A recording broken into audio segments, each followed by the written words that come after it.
যারা আছেন এবং বিভিন্ন গোয়েন্দা সংস্থা যারা আমাদের আশেপাশে আছেন, আপনাদের উদ্দেশ্যে আশা করি আপনারা আমাদের কথাগুলো যথাযথভাবে ঊর্ধ্বতন কর্তৃপক্ষের কাছে পৌঁছাবেন, কোনো বিকৃতি ছাড়া।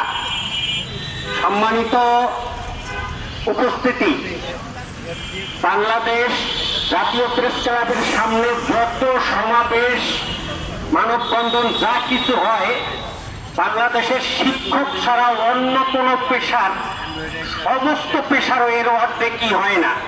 আমি জানি শিক্ষকদের বাইরে অন্য পেশায় যারা আছেন তারা আসলে জানেন না যে এই দেশের শিক্ষকরা কতটুকু দুর্দশাগ্রস্ত, কেন তারা বাংলাদেশের প্রত্যন্ত অঞ্চল থেকে এখানে এসে এই কষ্টকর পরিস্থিতি মোকাবেলা করে। এখানে গোয়েন্দা সংস্থার যারা আছেন তারা কি আসলে আজকে কেন এখানে মানববন্ধন, এই ব্যাপারটা আপনারা সঠিকভাবে বোঝেন? আমার মনে হয় কেউ কেউ বুঝলেও সবাই বোঝেন না। বাংলাদেশের একজন মাননীয় অর্থমন্ত্রী একবার বলেছিল যে এই দেশের শিক্ষা এমপিওর টাকাগুলো কোনো কাজে লাগে না, এমপিওর টাকাগুলো শিক্ষকরা খেয়ে ফেলে। বাহ, কি চমৎকার কথা! এমপিওর টাকাগুলো শিক্ষকরা খেয়ে ফেলে, শিক্ষার কোনো কাজে লাগে না। আসলে শিক্ষামন্ত্রী জানতেনই না যে আমাদের বেতনটাকে এমপিও বলা হয়।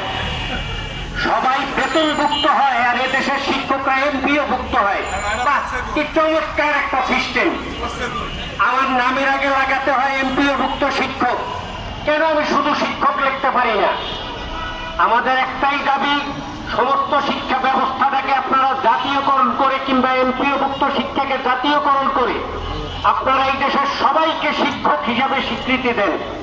দেখবেন এই দেশের শিক্ষা পশ্চাৎপদ থাকবে না।